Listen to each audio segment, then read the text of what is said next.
Pauper ಪಾಕಿಸ್ತಾನಕ್ಕೆ ಭಾರತ ದಿನಕ್ಕೊಂದು shock ಕೊಡ್ತಾನೆ ಇದೆ. ವೀಸಾ ರದ್ದುಗೊಳಿಸಲಾಗಿದ್ದು 48 ಗಂಟೆಗಳಲ್ಲಿ ದೇಶ ತೊರೆಯುವಂತೆ ಖಡಕ್ ಸೂಚನೆಯನ್ನ ಕೊಡಲಾಗಿದೆ. ಇದರ ಬೆನ್ನಲ್ಲೇ ದೇಶದಲ್ಲಿರುವಂತಹ ಪಾಕಿಗಳಿಗೆ ಢವ ಶುರುವಾಗಿದೆ. ಹಾಗಾದ್ರೆ ರಾಜ್ಯದಲ್ಲಿ ಇರುವಂತಹ ಪಾಕ್ ಪ್ರಜೆಗಳೆಷ್ಟು, ಅವರು ಯಾವ ಕಾರಣಕ್ಕೆ ಇಲ್ಲಿ ಇದ್ದಾರೆ ಅನ್ನೋದರ ಡೀಟೇಲ್ಸ್ ಇಲ್ಲಿದೆ. ಪಾಕಿಸ್ತಾನ ಪ್ರಜೆಗಳ ವೀಸಾ ರದ್ದು ಮಾಡಿ ಆದೇಶ. ಎಲ್ಲೇ ಇದ್ರೂ ಹುಡುಕಿ ವಾಪಸ್ ಕಳುಹಿಸಿ.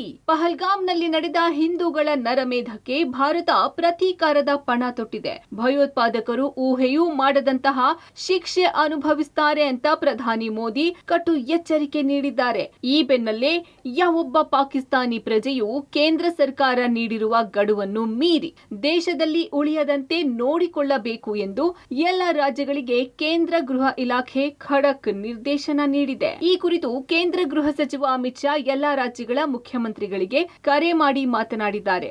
ಎಲ್ಲಾ ರಾಜ್ಯಗಳು ತಮ್ಮ ವ್ಯಾಪ್ತಿಯಲ್ಲಿರುವ ಪಾಕಿಸ್ತಾನಿ ಪ್ರಜೆಗಳನ್ನು ಪತ್ತೆ ಹಚ್ಚಿ ದೇಶದಿಂದ ವಾಪಸ್ ಕಳುಹಿಸಬೇಕು ಎಂದು ಸೂಚಿಸಿದ್ದಾರೆ. ಪಹಲ್ಗಾಮ್ನಲ್ಲಿ ಉಗ್ರರ ಹೀನ ಕೃತ್ಯದ ಬಳಿಕ ಗೃಹ ಇಲಾಖೆ ಪಾಕ್ನ 17 ರೀತಿಯ ವೀಸಾಗಳನ್ನು ರದ್ದುಗೊಳಿಸಿದೆ. ಸಾರ್ಕ್ ವೀಸಾ ಮೇಲೆ ಭಾರತದಲ್ಲಿ ಇದ್ದ ಪಾಕ್ ಪ್ರಜೆಗಳಿಗೆ ದೇಶ ತೊರೆಯಲು ಇಂದೇ ಕೊನೆ ದಿನವಾಗಿದೆ. ಸಾಮಾನ್ಯ ವೀಸಾಗಳಿಗೆ ನಾಳೆ ಕಡೆಯ ದಿನವಾಗಿದ್ದು, ವೈದ್ಯಕೀಯ ವೀಸಾ ಪಡೆದವರಿಗೆ ನಾಡಿದ್ದು ಕಡೆಯ ದಿನವಾಗಿದೆ. ಕರ್ನಾಟಕದಲ್ಲಿದ್ದಾರೆ 98 ಪಾಕ್ ಪ್ರಜೆಗಳು. ರಾಜ್ಯದಲ್ಲಿರೋ ಪಾಕ್ ಪ್ರಜೆಗಳಿಗೆ ಢವ.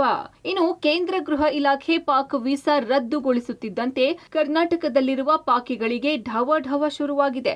ರಾಜ್ಯದಲ್ಲಿ 98 ಪಾಕ್ ಪ್ರಜೆಗಳಿದ್ದಾರೆ. ಇದರಲ್ಲಿ ತಾತ್ಕಾಲಿಕ ವೀಸಾದ ಮೇಲೆ 9 ಪ್ರಜೆಗಳು ಆಗಮಿಸಿದ್ದಾರೆ. ಕೆಲವರು ಲಾಂಗ್ ಲೈಫ್ ವೀಸಾದ ಮೇಲೆ ಆಗಮಿಸಿದ್ದಾರೆ. ಪಾಕ್ ಹಿಂದೂಗಳಿಗೆ ಕೊಡಲಿರುವ ಲಾಂಗ್ ಲೈಫ್ ವೀಸಾದ ಮೇಲೆ ಕೆಲವರು ಭಾರತದಲ್ಲೇ ನೆಲೆಸಿದ್ದಾರೆ. ಹಾಗೆಯೇ ಮದುವೆಯಾಗಿ ಕಳೆದ 10 ವರ್ಷಗಳಿಂದ ಭಾರತದಲ್ಲೇ ವಾಸವಾಗಿರೋ ಪಾಕ್ ಪ್ರಜೆಗಳು ಇದ್ದಾರೆ.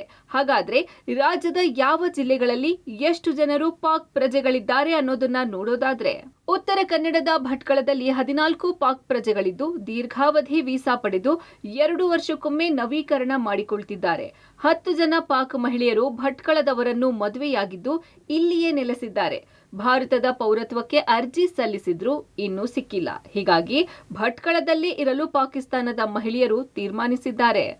ಇನ್ನು ಮೈಸೂರಿನಲ್ಲಿ 5 ಜನ ಪುರುಷರು 3 ಮಕ್ಕಳು ವಾಸವಾಗಿದ್ದಾರೆ. ಮಂಗಳೂರಿನಲ್ಲಿ ಇರುವ 2 ಪಾಕ್ ಯುವತಿಯರನ್ನ ವಾಪಸ್ ಕಳುಹಿಸಲು ಕ್ರಮ ಕೈಗೊಳ್ಳಲಿದೆ.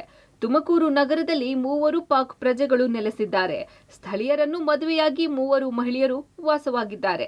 ಈ ಪೈಕಿ ಓರ್ವ ಮಹಿಳೆ 1962ರಲ್ಲಿ ತುಮಕೂರು ಮೂಲದವರನ್ನು ಮದುವೆಯಾಗಿದ್ದು ಭಾರತದ ಪ್ರಜೆ ಎಂದು ಕೋರ್ಟ್ ಘೋಷಿಸಿದೆ. ಇನ್ನುಳಿದ 2 ಕಳೆದ 10 ವರ್ಷದಿಂದ ವಾಸವಾಗಿದ್ದಾರೆ. ಒಟ್ನಲ್ಲಿ ಪಾಪಿ ಪಾಕಿಸ್ತಾನಕ್ಕೆ ತಿರುಗೇಟು ಕೊಡುವ ಪ್ರತಿಜ್ಞೆ ಮಾಡಿರೋ ಭಾರತ ಈಗ ವೀಸಾ ರದ್ದು ಮಾಡಿ ಶಾಕ್ ಕೊಟ್ಟಿದೆ. ಇದರಿಂದ ದೇಶದಲ್ಲಿರೋ ಪಾಕ್ ಪ್ರಜೆಗಳಿಗೆ ಢವ ಶುರುವಾಗಿದೆ. News desk, public TV.